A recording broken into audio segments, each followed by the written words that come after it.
नमस्कार स्वागत करुच्ची मोर किचन को। आज मुझे नहीं आसी चिकेन बटर मसाला आ भिडियोटी भल लगे शेयर और लाइक करने जमा भूलें। देखु मुझे अध किले चिकेन नहीं तो से चिकेन रे प्रथमे हलदी पकाउची हाफ स्पून, लंका गुंड जोटा कि मु नालिया लंका गुंड नहीं इटा गोटे चामच पूरा पकाउची, लुण स्वाद अनुसार आउ ये देखु मुझे अदा रसुण बटा जोटा कि गोटे बड़ चामच सेटा पकईकी आपण गोली 15 मिनिट पर्यंत रखिदेवे। देखो ये 15 मिनिट उपर हो गला तो आम गोटे कड़ाई बसई देची आ कड़ाई रे मुझे बटर टिके पकाउची आउ एटा जेहेतु चिकेन बटर मसाला तेणु आम बटर रे ही या फ्राए करिया पड़िबो। देखो तो ये बटर तो मेल्ट हो गलानी आम 15 मिनिट उपर जो चिकेन को मैरिनेट करके रखी एबे से चिकेन या पकेबा आउ आपण बोनलेस पीस नेले भी तो बहुत बढ़िया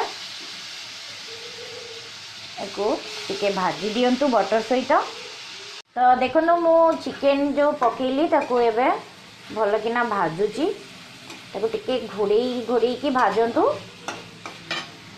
जमती कि यहाँ भल किना भाजी हो जीवो। देखंतु एबे 10 मिनिट ऊपर हो गलानी आउ केमती भल किना ये पूरा भाजी हो गलानी देखि पार्थुबे।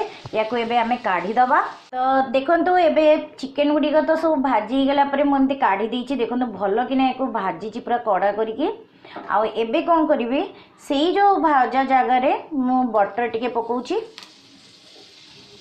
देखिए यार गोटे टेस्ट बहुत बढ़िया आसीबो। आउ एबे जो टमाटो दीटा बड़ बड़ टमाटो नालिया टमाटो ताको पकाउछि आउ पियाज किछिटा पकाउछि, रसुण किछिटा पकाउछि, याकु टिके आमे भाजी दबा को 2 मिनिट पर्यंत एमती भाजंतु। तो 2 मिनिट पर यहाँ नरम हो गला।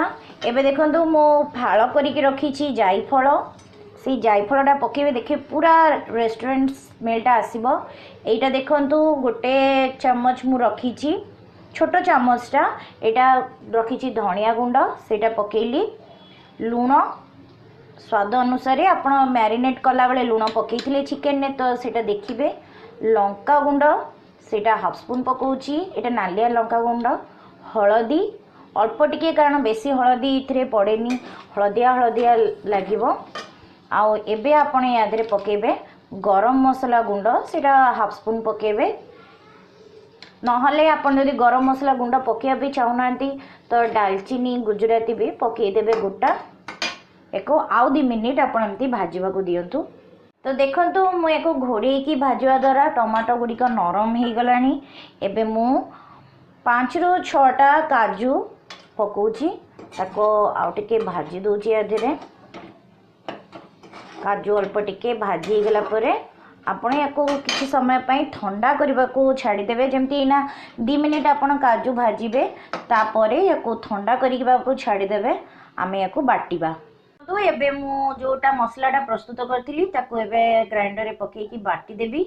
आउ टिके बांफ चली गला परे ही आपण बाटीबे नहले सेटा पूरा ब्रस्ट करिवो। देखंतु एबे पुनी सेही कढ़ाई रे मु गोटे बटर अल्प टिके गोटे चामच हिसाब रे बटर पकेली आउ आपण को जो मसलाटा देखैतिली देखन ताको बाटी देली आउ से मसला को याद रे पकेबे। आ मसलाटा एमती भल भाव रे बाटीबे जेमती तार जो टमाटर कोनोसी मंजीटा देखा जीवनी। आ याको आपण जदि छाणी भी देबे थरु दी थर से आउरी बढ़िया लागिवो, किंतु मते एमती भल लागे बेली मु एमती पूरा डायरेक्ट यूज करची। तो देखंतु एबे 5 मिनिट पाखापाखी हो गलानी मसला भलकिना फुटी गलानी आमर बटर सहित। एबे ऊपर किछिटा कस्तूरी मेथी पके दबा गुंड करिकी आ किछिटा फ्रेश क्रीम जोटा कि गोटे चामच हिसाब रे बड़ चामच हिसाब रे आपण एथरे पकेबे। पकेकी को मिसई दियंतु भलकिना। देखंतु एबे भलकिना ई मसलाटा तो फुटी गला एबे आमे कौन करवा जो भजा चिकेन सबू मसला सहित फुटिया को दबा आपण मीडियम फ्लेम रे एमती 5 मिनिट मसला तो ऑलरेडी हमरो भाजी हो जाइए एबे मसला सहित हमरो चिकेन को फुटिया को दियंतु और चिकेन भी देखो भल किना भाजी होती तेणु किसी असुविधा नहीं। तो देखो या भितर 5 मिनिट ऊपर हो गला आउ रेडी हो गला आपणकर चिकेन बटर मसाला या बटर चिकेन आपण जहाँ कहींपारे आपण या पार्टी टाइम रे करके खाइबे देखिए बहुत बढ़िया लगे या आम एबे सर्व करदबा। तो देखिले प्रस्तुत हो गला चिकेन बटर मसाला आउ याकू आपण कौन फंक्शन रे करेंगे आ भल लगे शेयर और लाइक करवा भूलें। धन्यवाद।